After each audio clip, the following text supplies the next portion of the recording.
네, 안녕하십니까. 독일 PM 사업가 황연우입니다. 현실 점검과 유통의 비밀을 오늘 강의할 예정인데요. 유통의 구조에 대해서, 네트워크 유통의 구조에 대해서 아시는 게 좋은 게 뭐냐면, 제가 이제 실제 이제 최근에 있었던 일인데요. 이제 제 친구 중에 되게 이제 워커홀릭이어서 이제 정말 일하는 시간 빼고, 잠만 자는 시간 빼고 다 일하는 시간이어서 그냥 이제 건강해져라 해서 제품만 전달한 케이스가 있어요. 그래서 그때 제품 티업만 하고 이제 제품의 중요성만 얘기하고 이제 유통 구조에 대해서는 얘기를 안 했거든요. 근데 그 친구가 최근에 얘기하기로 이제 네트워크 제품 좋기는 한데 이게 비싼 이유가 이제 사업자들 이걸로 여행 가고 커미션 주느라 이 제품이 비싼 거 아니냐라는 이런 이야기를 하는 거예요. 그래서 제가 자세히 이제 친절하게 설명을 해줬지만 전 이걸 뭘 느꼈냐면 어쩌면 일반인들은 사실 이렇게 오해할 수도 있겠다. 네, 유통의 구조를 잘 모르면 이렇게 약간 네트워크 제품은 비싸다고 오해할 수가 있겠다라고 생각이 들더라고요. 그래서 정말 이게 우리가 유통의 구조를 한 번 더 리마인드해서 소비자든 사업자든 우리가 이제 유통 구조를 알려줌으로써 네트워크 제품은 결코 비싼 게 아니다라는 걸 한번 상기시켜 줘야 될 것 같더라고요. 그래서 오늘 유통의 구조에 대해서 한 번 더 리마인드하는 시간 가져보도록 할게요. 첫 번째 네트워크 마케팅의 사전적 의미를 먼저 말씀드릴게요. 제품의 유통 마진과 광고비를 없애고 생산자와 소비자의 직거래 판매 방식으로 소비자에게 이익을 환원해 주는 것. 더 쉽게 말씀드리면 유통 마진을 없앤 다음에 소비자에게 캐시백을 해주는 거예요. 왜냐하면 이제 대기업에게 유통 마진을 줬던 거를 그거를 소비자들에게 캐시백을 해줌으로써 소비자들은 좀 저렴한 가격으로 제품을 받을 수 있도록 만드는 구조인데 네트워크 마케팅을 한 번 더 유통의 변화를 통해서 한 번 더 자세하게 비교하면서 설명드릴게요. 일반적인 유통 구조는 공장에서 10,000원짜리 원가의 제품을 만들면 그 회사는 당연히 브랜드 광고를 해야 하잖아요. 그래서 연예인들을 기용을 해서 비싼 광고료를 먼저 비용을 지출하게 됩니다. 그 다음에 총판, 도매, 소매업자들 이런 중간 상인들한테 유통 마진들이 계속 발생이 돼요. 그래서 공장에서 만들었을 때 원가가 10,000원짜리지만 소비자한테는 10만 원으로 받게 되기 때문에 소비자는 좀 비싼 가격에 아무래도 제품을 받게 되는 구조였는데요. 그래서 한 단계 더 업그레이드된 변화된 유통은 뭐냐면 공장에서 똑같이 10,000원짜리를 만들어요. 그거를 광고를 합니다. 연예인을 써가지고 광고를 해서 브랜드를 널리 알린 다음에 이마트나 쿠팡에 바로 직거래하는 거예요. 중간 상인들 없애고 바로 마트나 홈쇼핑이나 쿠팡 같은 인터넷 업체에 바로 납품을 하는 거예요. 10,000원짜리를. 그러면 어때요? 이마트나 쿠팡은 얘네도 유통 마진을 먹어야 당연히 남는 것이 있기 때문에 유통 마진을 챙긴 다음에 그걸 소비자에게 전달해서 소비자는 9만 원이나 8만 원 정도 이렇게 받게 되는 상태인 거고요. 그 다음에 한 단계 더 업그레이드된 유통 구조가 네트워크 마케팅이에요. 네트워크 마케팅은 원가 자체가 다릅니다. 3만 원인 거죠. 이것도 사실 한번 짚고 넘어가야 되는 거예요. 왜냐하면 사실 종합 비타민은 사실은 화학 제품인 거잖아요. 근데 우리 PM은 어때요? 화학 칵테일 예로 들자면 56가지의 야채, 과일, 허브들을 사실 저온 숙성해서 만든 제품인 거예요.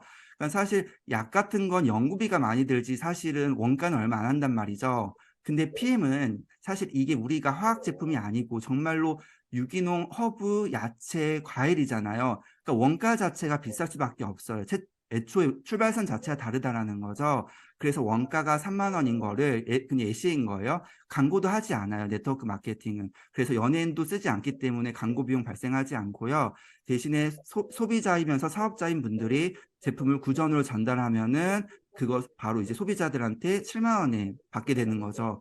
그러니까 고퀄리티의 제품을 저렴한 가격으로 소비자들은 받는 거예요.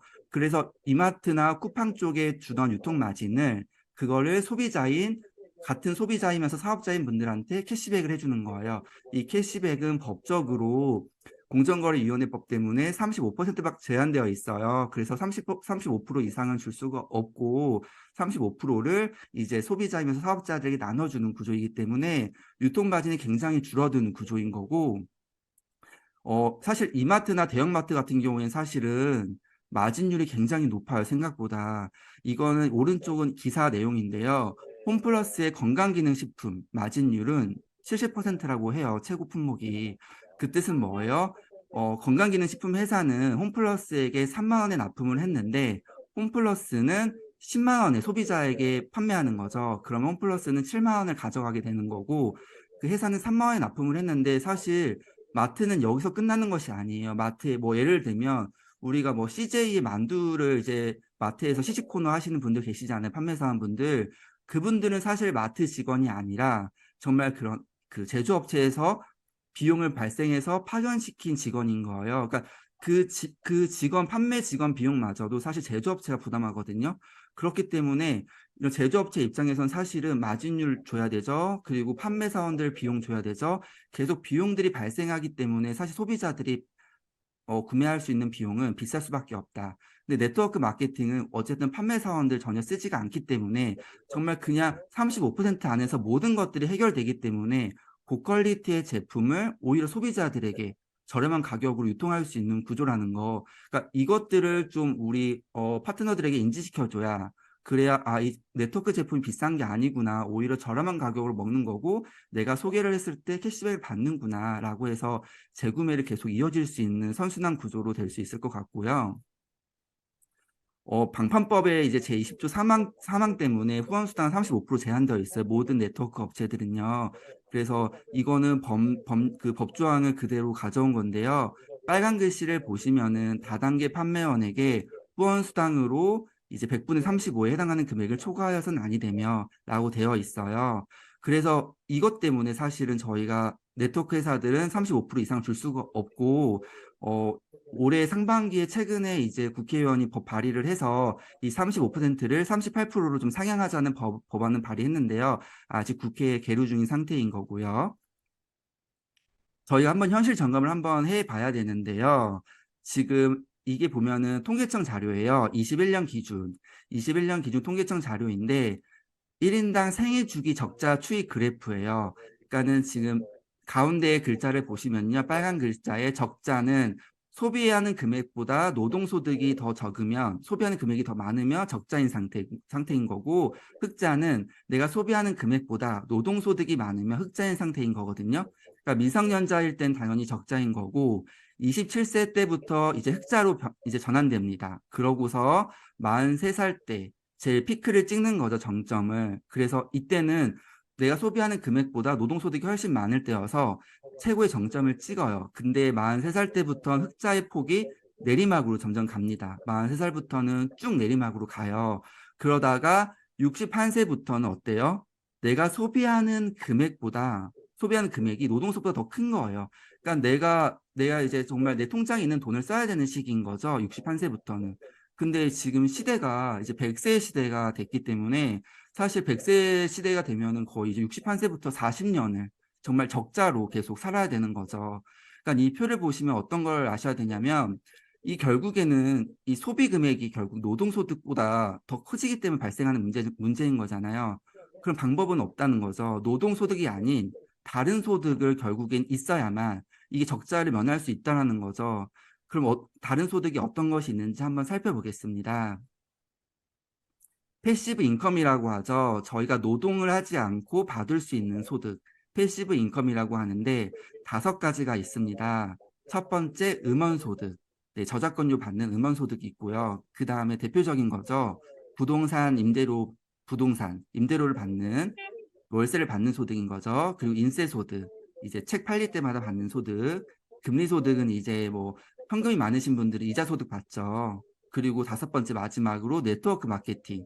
내가 만든 유통망에서 일어나는 매출에 대해 커미션을 받는 정말 내가 직대로 주스를 전달하지 않아도 PM 제품을 전달하지 않아도 3대나 4대, 5대에서 그 매출이 일어나게 되면 커미션을 받는 구조잖아요. 그러니까 내가 노동을 하지 않아도 받는 소득이 네트워크 마케팅인 거예요. 그러니까 여기 보시면 두 번째 부동산이 있지만 부동산도 사실 이제 상가 같은 경우는 한 5억 정도 그 매가가 5억 정도 있으면 한 월세를 한 150 정도 받아요. 잘 받으면 150을 받는데 이게 사실 150도 이게 만약에 여기 대출이 상가 5억짜리인데 대출이 3억이 있다 하면 뭐 대출 이자 120이 나가요. 그러면 월세 150 빼기 대출 이자 120 하면 내 패시브 인컴은 사실 30인 거죠. 5억짜리 상가를 갖고 있어도. 근데 이제 네트워크 마케팅, 저희 PM 같은 경우에 사실 IMM만 돼도 150도 받을 수 있잖아요. 그리고 이게 저희가 뭐 이 대출 이자 나가는 것이 아니기 때문에 IMF만 돼도 내가 사실은 상가 5억짜리를 대출 없이 가지고 있다라는 것인 거예요. 그렇기 때문에 우리가 노동소득이 아닌 이 패시브 인컴을 네트워크 마케팅으로 가져갈 수 있다라는 것이고요. 대표적으로 부동산과 네트워크 마케팅이 있어요. 권리소득은. 근데 부동산은 자산에 대한 임대료를 받는 거고, 네트워크 마케팅은 내가 만든 유통망에서 일어나는 매출에 대한 커미션을 받는 건데요. 근데 부동산 같은 경우에는 이제 사실 이제 이제 임대료 1,000만 원 받는 경우에는 한 이제 상가 가격이 이제 건물 가격이 한 35억 정도 돼요. 35억 정도 되는데 보시면은 문제는 부동산은 상속세가 30억이 넘어가는 재산 같은 경우에는 상속세가 50%인 거예요. 그러니까 내가 죽었을 때 35억짜리 건물을 넘겨주려고 하면 그 자녀는 거의 뭐 한 15억 정도의 그런 어떤 상속세를 내야 한다는 거죠. 현금으로 내야 되는 상황인 거예요. 그러다 보니까는 이제 건물을 상속받고 싶어도 이 상속세 때문에 건물 상속받지 못하는 경우가 발생하는데 네트워크 마케팅은 상속세가 없다라는 것인 거예요. 그러니까 우리가 PT만 돼도 월천댁이라고 하잖아요. 월천댁은 거의 이제 건물 한 35억짜리 건물을 갖고 있는 거랑 똑같은 건데 정말 이게 내가 나중에 죽었을 때 상속이 됐을 때 상속세를 내지 않기 때문에 이건 또 한 번 우리가 거의 한 15억 정도를 또 한 번 세이브할 수 있다는 것이죠. 그러니까 이 같은 권리소득이어도 정말 이 네트워크 마케팅의 비전을 보신다면은 정말 이 권리소득의 정말 차원이 다른 문제인 거고 저희 PM 같은 경우에는 또 할머니가 죽어서 이제 어머니가 상속하고 어머니가 사망하셔서 이제 딸이 상속받고 딸이 또 손녀한테 상속하고 거의 무한 상속이기 때문에 사실 건물 같은 경우에 상속을 받을 때마다 계속 상속세를 내야 되는데 PM 같은 경우에는 상속 받을 때마다 상속세를 안 내기 때문에 정말 이게 상속세도 절감되기 때문에 같은 권리소득이어도 정말 차원이 다르다라고 말씀드리고 싶고요. 직장인들이 이제 직장을 이제 은퇴하게 되면 자영업도 많이 고려하시잖아요. 근데 자영업자들 같은 경우에는 사실 투자할 때 거의 최소 수천만 원에서 억 이상이 들어가요. 근데 네트워크 마케팅은 투자금이 아예 없고 그래서 리스크가 없고요. 자영업은 당연히 내가 거기 묶여 있기 때문에 노동소득이고 네트워크 마케팅은 아까 말씀드렸다시피 권리소득인 거고 자영업자 유지비 많이 들죠. 특히 인건비 엄청 많이 들어서 사실은 내가 자영업을 해도 결국 직원들 월급 주고 나면 남는 게 없다라는 말이 있을 정도로 관리비, 인건비, 뭐 프랜차이즈 가맹비까지 주고 나면 거의 남는 돈이 없다고 말을 많이 들어요. 근데 네트워크 마케팅은 사실 저희 오토십만 해도 13만 원만 내도 거의 계속 뭐 유지할 수 있죠. 유지비가 13만 원밖에 안 든다는 거죠. 또한 그 유지비마저도 내가 건강하게 좋은 제품을 먹는다라는 거. 그리고 자영업자는 5년 이내 폐업률 거의 90% 가까이 되는데 네트워크 마케팅 내가 그만두지 않는다면 폐업할 일이 없다라는 거. 그렇게 리스크가 없는 이 정말 권리소득을 누릴 수 있는 게 네트워크 마케팅이라고 말씀드리고 싶고요. 이 PM이 건강기능식품, 이 수입액 상위 지금 보시면은 1위부터 10위까지 중에 1위가 PM인 거예요. 근데 지금 보시면 6위 GSK 이 회사가 이 센트럼 만드는 회사잖아요. 국민영양제. 센트럼보다 6배 이상 지금 수입액을 높이고 있는 게 PM인데요. 지금 PM이 이게 22년도 수입액이거든요. 그러니까 PM이 4년 차일 때 1위를 한 거예요. 근데 지금 오른쪽 표를 보시면 건기식 시장 규모가 지금 5조에서 25조로 2030년에는 돌파한다고 해요. 그럼 아직 20조가 남아 있는 건데 이 남아 있는 20조를 가장 많이 이 파일을 많이 차지할 회사는 어디일까요? 당연히 1위 회사가 제일 많이 차지하겠죠, 이 파이는. 근데 PM이 지금 1위와 2위 격차가 앞으로 매년 벌어질 것 같아요. 왜냐하면 4년 차에 벌써 1위를 했기 때문에 5년 차, 6년 차에는 이 1위와 2위에 막 맞서는 게 아니라 정말 계속 격차가 점점 벌어진다라는 것이죠. 그래서 아직도 시장이 많이 남아있다. 우리가 가져갈 파이가 아직 많이 남아있다라고 말씀드리고 싶고요. 최근에 이제 독일에서 윈터 리더십에서 이제 발표했죠. 다음 과학은 멈추지 않는다. 다음 세대를 이어갈 기술은 이미 준비가 끝났다. 마이크로 솔브 플러스 기술 벌써 나왔잖아요. 그러니까 PM은 정말로 독보적인 기술력과 독보적인 제품을 계속 연구하고 있어요. 그래서 정말로 대체 불가한 제품인 거죠. 그러니까 PM을 먹다가 다른 제품으로 갈아탈 수가 없는 상태인 거죠.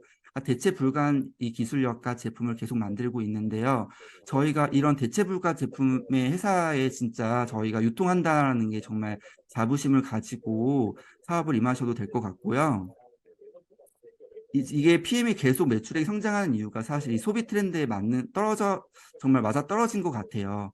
2023년 이제 트렌드 코리아의 선정 키워드 10개 중에 뉴 디맨드라고 있는데요. 오른쪽에 보시면 사지 않고 배기일 수 없는 대체 불가능한 상품을 개발해 새로운 수요를 창출하는 방법론. 그러니까 이 결국 대체 불가능한 제품을 만드는 회사가 결국에는 계속 수요가 일어난다라는 거죠. 근데 지금 그 대체 불가능한 제품 제일 유명한 회사가 보면은 애플의 아이폰 그리고 다이슨의 에어랩.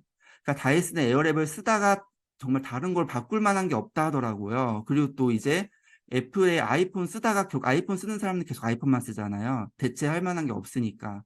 그러니까 애플의 매장 가서도 아시겠지만 애플의 매장에 가면은 가짓수가 많지가 않아요. 제품의 가짓수가. 근데 PM도 거의 이제 애플의 브랜드 철학을 많이 따라가는데 PM도 저희 이제 한국에 유통하는 제품이 거의 20여 가지밖에 안 되잖아요. PM은 이제 심플하게 가기 때문에 복제가 잘 될 수밖에 없고 이 뉴 디맨드, 이 브랜드 제품의 차별성으로 가기 때문에 대체 불가능한 제품을 계속 생산하기 때문에 이 PM은 성공할 수밖에 없고 이 대체 불가능한 제품으로 저희가 사업을 하신다고 하면 아까 제가 말씀드린 이 권리소득, 네트워크 마케팅으로 권리소득으로 다 누리실 수 있다라고 생각이 됩니다. 그래서 정말로 여기 해강의 우리 사업자분들도 정말 불가능한 인재로 대체 불가한 독일 PM 사업가들 되시기를 정말로 진심으로 응원드리겠습니다. 네, 오늘 이것으로 강의는 마치고요. 경청해 주셔서 감사합니다.